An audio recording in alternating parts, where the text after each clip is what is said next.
What is up, you guys? It's your boy Slasher Fanatic back once again with another video, and today I will be ranking all 12 of the Ghostface killers.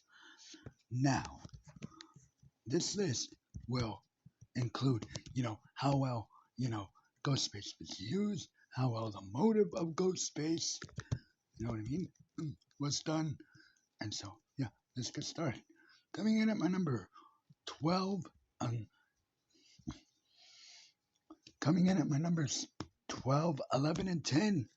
I'm gonna be honest with you guys. It's gonna be as much as I love Scream 6, the Ghostface reveals kind of, did let me down a little bit, and that is gonna be Dermot Mulroney's character of Detective Bailey, and um, the two, his two kids. Now honestly, these three are they're the weakest. You know, I mean, the detective. I honestly did not know that he was gonna be one of the ghost faces, but I was dead spot on with Quinn and especially Ethan. And of course the motivation that they wanna do the movie. They wanna finish Rich's movie. Um, Kind of like how um, the, the whole motivation and the whole side of it that the whole social commentary side of it I did like, but the overall motivation and motivation of why he would want to they would want to do that, they would want to finish Richie's movie from Scream 5. It's just they're just weak ghost faces, and they're just weak ghost face killers. And yeah, as much as I love Scream 6, that is the weakest part of that movie for me. And so yeah, you three are all at the very bottom. Next up, coming in at my number 9 for me is going to be um, um, Charlie from Scream 4. Now, Charlie, as a Ghostface killer, of course, he was the one that, stabbed Kirby. Of course, we all knew that, Kirby was still alive in Scream 6. Thank gosh for that. And, yeah, he's a good Ghostface. And, yeah, that's pretty much it, really. Um, Coming in for me at my number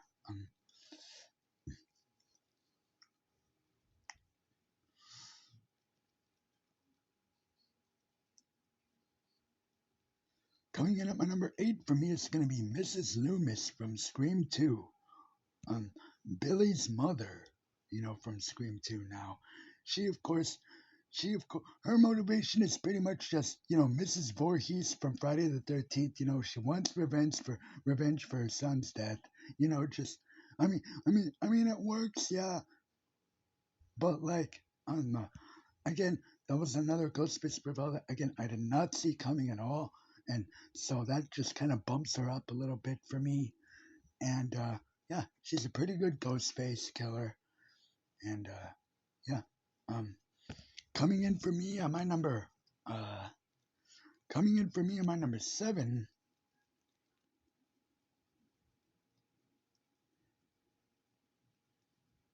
Coming in at my number 7 for me is gonna be, uh, coming in at my number 7 for me is gonna be Roman Bridger from Scream 3. Now, his whole thing with the whole pretty much setting up Billy and Stu from the original Scream. I like that, but I like that. Plus, Scream 3 is the only Scream movie where it's just one Ghostface killer. So, that makes it unique. And so, yeah. So, that was pretty cool, I guess.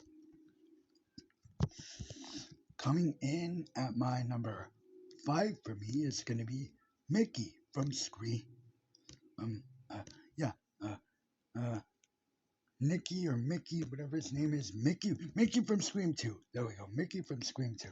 Now, the fact that his motivation was that he was gonna, I guess, blame it on, blame the killings, I guess, on, the sequels, it works well for Scream 2, and of course, what they were poking fun at with that movie, about the sequels.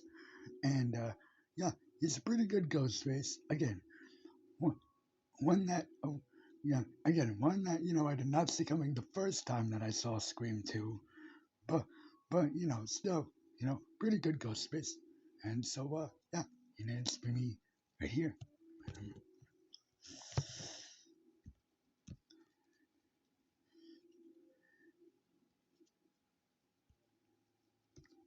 Coming in at my number 4 for me is going to be coming in at my number 4 for me is going to be coming in at my number 4 for me is going to be um, uh,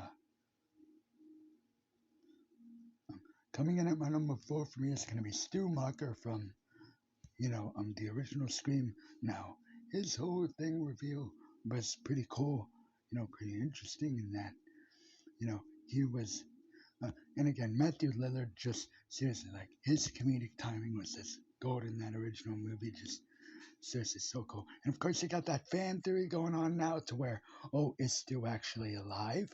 I mean, we will find out maybe. Who knows? Strange things have happened for this franchise.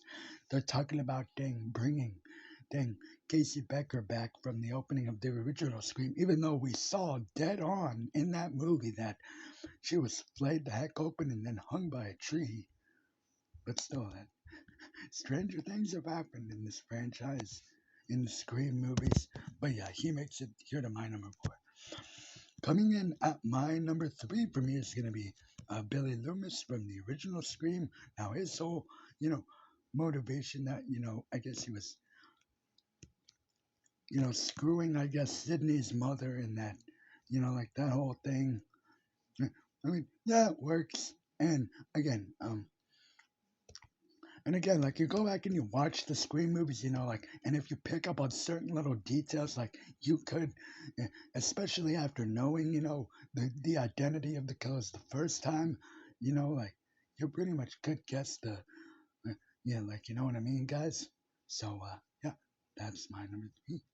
Coming in at my number 2 for me is going to be no, wait. I missed Richie and Amber. Fuck. Richie and Amber. Okay, Richie and Amber both are on my number 2 for me. Screw it.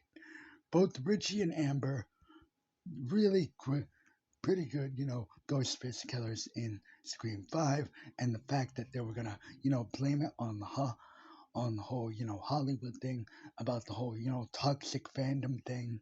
Again, makes sense in that movie, and again, two Ghostface killers that I mean, yeah, I kind of guessed, I kind of I did guess, I did guess Richie. I mean, I didn't really guess, Amber could get think that Amber was gonna be a killer, but yeah, she caught me off guard. But but anyway, they work well. They're pretty good Ghostface killers. But yeah, coming in at my number 1 for me, my favorite Ghostface killer of all time is Joe Roberts from um, uh, Jill from Scream 4. Now, Jill is the one Ghostface that, if she would have successfully, gotten away with her plan, like she would have been, like easily, you, you know, like, like she's the one Ghostface that she would have gotten away with her plan if it wasn't for those last, 5 or so minutes at the hospital. And um, but of course, with Scream 4 being my favorite movie, Jill makes my favorite Ghostface killer. And like seriously, she like blew my mind when I first, saw Scream 4. Like seriously, she blew my mind when I first saw it. I was like, "Ooh!" I was like, "No way, Sydney's cousin's the killer. This is gonna be awesome." And like the whole thing about her, like jumping into the dang glass tables and jumping in the walls and stuff and cutting herself up. It's really good. Like really cool stuff. You know what I mean? And yeah. Um, and so yeah. While while my one negative with the Scream franchise overall is that I wish that Ghostface got a little more creative with the kills.